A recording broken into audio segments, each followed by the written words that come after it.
So wala pong puwang ang ICC sa ating bansa. Wala po silang jurisdiksyon kay Pangulong Duterte o kung sino mang Pilipino na nais nilang litisin. Sapagkat bukas po at gumagana ang lahat ng antas ng ating korte.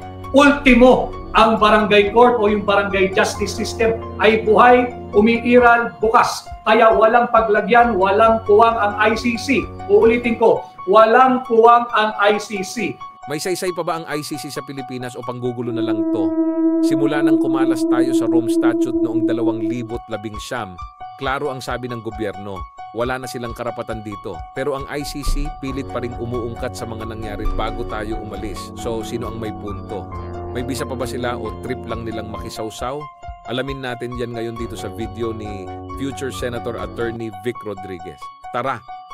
Mainit pong pinakalat nung isang araw pa na yun nga, ang ICC raw ay papasok dito sa Pilipinas at sasalaunain ang ating proseso dahil meron daw pong warrant of arrest. Alam mo ninyo, parang kasi lang natin, yung matagal na natin at paulit-ulit natin tinatalakay kahit sa ating kampanya. Alam mo ninyo, bilang Pilipino na naninirahan sa isang democratic and republican state na meron pong demokrasya at mga batas na umiiral, buhay ang saligang batas, wala pong jurisdiction ang ICC sa Pilipinas. Wala pong jurisdiction ang ICC, hindi lamang dahil tayo ay nag-withdraw sa kanila noong panahon ng pamunuan o pagiging Pangulo ni Rodrigo Roa Duterte. Kung hindi, wala pong puwang ang ICC sa ating system of laws at sa ating democratic system. Paliwanag ko po sa lahat ng ating mga kababayan na ngayon po'y nanonood.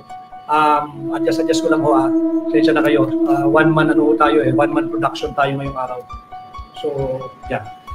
Alam mo nyo, kaya ko sinasabing walang jurisdiction.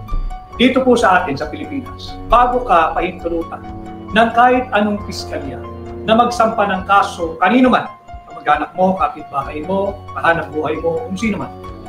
Una kung titingnan dyan, ito ba ay napapabilang sa hanay ng mga kaso na dapat munang sumailalim doon sa tinatawag nating katarungang pambarangay. Yung pong kinakailangan sumailalim sa conciliation o mediation process, dyan po sa barangay.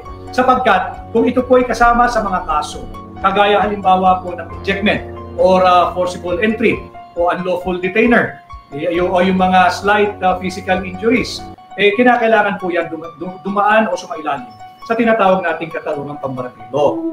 Hindi po yan i-entertainin ng korte, hindi po yan i-entertainin ng ating mga prosecutor's office kung hindi po kayo dumadaan at sumasailalim sa katarungang pambarangay law. So kinakailangan muna, dumaan ka sa conciliation and mediation process. Pagkatapos yan, kung talaga hindi magkasundo, yan pa lamang maaari ka nang tumakbo sa iyong piskalya kung ikay naninirahan sa munisipyo o sa syudad o kung di man sa provincial prosecutor's office. Yan po yung ating system of laws pagdating sa pagsasampa ng kaso. At pagkatapos po niyan, kung sakaling sasabihin ng piskalya o ng prosecutor's office that there exists a probable cause sufficient to engender a belief na maaaring itong maging resulta ng isang pag-conviction, ay irerekomenda ang pagsasampa ng kaso sa Metropolitan Trial Court o kaya sa Regional Trial Court.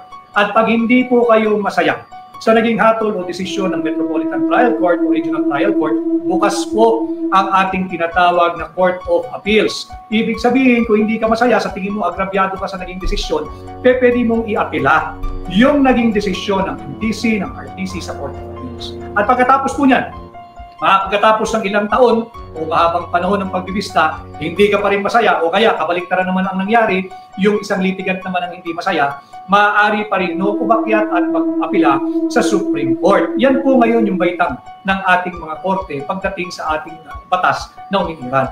Kaya kung titingnan ninyo, buhay na buhay po ang ating system of laws. Buhay na buhay po ang ating piskalya na nasa ilalim ng Department of Justice at bukas po lahat ng ating korte na nasa ilalim naman ng Judicial Department of Government, pinakamataas ang Korte Suprema. Kung ating pong naunawaan na ito, tanong po natin sa ating lahat, saan papasok ang ICC?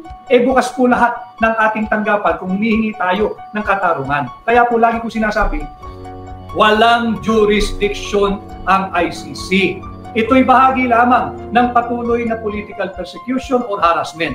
At hindi po nakakabuti sapagkat yung mismo dapat ang nagpapakalma ng sitwasyon ay ang ating gobyerno. Subalit ang sinasagot po ng mga tagapagsalita ay baka meron o hindi sila nakakatiyak pero lumalabas na ho. Sa halos sa bagay wala tayong asahan sa traditional media. You have to get your news sources from other credible and worthy sources sa online. Sapagkat pagka kayo ay kumukuha pa ng inyong balita sa mga pahayagan, may problema ho kayo, nagpapagaslight po kayo. Maging mapanuri po tayo kung saan tayo kukuha ng ating mga sources ng balita. So wala pong puwang ang ICC sa ating bansa.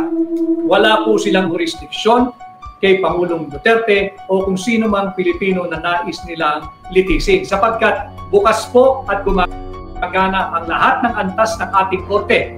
Ultimo, ang barangay court o yung barangay justice system ay buhay, umiiral, bukas. Kaya walang paglagyan, walang puwang ang ICC. Uulitin ko, walang puwang ang ICC. Mula sa pinaka-fundamental or basic court, which is the barangay justice system o yung barangay court, hanggang sa Korte Suprema, hanggang sa Court of Tax Appeals, hanggang sa Sandigan Bayan, hanggang Ombudsman, hanggang Department of Justice, ang mga provincial, ang mga city prosecutors, bukas po ang kanilang tanggapan. Kaya walang puwang ang ICC sa ating bansa. Shout out po sa ating mga overseas Filipino workers sa Dubai, kay Mary Jane Pakatan, kay Ayan Reki, kay Mirna Sanusolot, si Raymond Ang sa Montreal. Maya-maya po ay welcoming po natin ulit yung ating mga live na nanonood. Yung term po na ginagamit sa social media ay natututunan ko pa lang lamang ay magpapasampa po tayo para mas maging interactive ang ating ugnayan. Pahina ng aking pahina, tapat na impormasyon ng ating binibigay. Welcome po kayo, basta ang rules po lamang natin, bawal po ang merong menor de edad sa camera. Hindi ko po kayo i-entertainin kung merong menor de edad. Kinakailangan po bukas ang inyong camera at yung mga mapapasampahan at hindi pa ho kayo rin-recognize ay paki-mute yung inyong mikropono bilang tanda ng paggalang doon sa unang mare-recognize at ipakita po natin na dito sa bayan, hakbang ng maisog, disiplinado, meron tayong transparency, meron tayong accountability, meron tayong peace, meron tayong security, meron tayong tamang sistema. Kay Darren, Attorney, anong mangyari kapag hindi sumunod ang Congress sa utos ng Supreme Court umaten? Ayoko si Kimbo. Ayoko hong pangunahan at hindi naman po tayo bahagi ng Korte Suprema. Lahat po yan ay tanging haka-haka lamang o spekulasyon at bilang tanda ng aking pagkilala, pagrespeto at paggalang sa Korte Suprema. Hayaan po natin dumating yung takdang araw ng oral argument at tingnan natin kung sino ang tutupad susunod sa kautusan ng Korte Suprema at kung sino ang hindi. At antayin natin kung ano ang magiging disposisyon ng Korte Suprema. So, si Aning, good PM, Attorney Vic, bilis eh. Kay Marie Chris, thank you. Thoughts on VP Sara impeachment, kagaya po ng ICC. Wala pong jurisdiction ang ICC sa ating bansa. Ulitin ko, mula sa pinaka-basic, mula sa pinakaunang baitang ng ating justice system, yung katarungang pambarangay, bukas po ang ating system ng batas. Bukas po at umiiral ang ating demokrasya. Bago ka makapagdemanda ng kahit sino, kinakailangan mong dumaan sa barangay justice court, sa barangay justice system. Bukod po dyan, bukas ang lahat ng tanggapan ng Prosecutor's Office sa ilalim ng Department of Justice. Bukas po ang tanggapan ng Ombudsman kung kayo ay may complaint, whether anonymous o papangalanan po niyo yung sarili niyo bilang complainant laban sa mga tiwali mapang abuso at namapagsamantalang taong gobyerno. Bukas po ang Sandigan Bayan, bukas po ang MTC, bukas po ang Regional Trial Courts, bukas po ang Court of Appeals, bukas po ang Sandigan Bayan, bukas ang Court of Tax Appeals, bukas ang Korte Suprema. Kaya walang puwang, walang jurisdiction ang ICC sa ating bansa. Maliban na lamang kung sasabihin mismo ng gobyerno na meron tayong failed judicial system. Hindi naman papayag ang ating judicial department sapagkat buhay na buhay po yung ating judicial system. In fact, bakit kung hindi gumagana ang ating judiciary, bakit patuloy pa rin ang selection process sa mga nag-a-apply na maging MTC or RTC judges? Bakit po patuloy pa rin ang pag-promote at pagproseso ng mga aplikante para maging hukom dyan sa Court of Appeals, dyan sa Court of Tax Appeals, all the way hanggang dyan po sa Sandigan Bayan, the way sa Korte Suprema. Sapagkat kung hindi pumiiral ang ating judicial system, if we have a working judicial system, di dapat hindi na po nag-a-appoint ng mga bagong judges at justices. Di po sana hindi na nag-a-appoint ng mga bagong miyembro ng Public Attorney's Office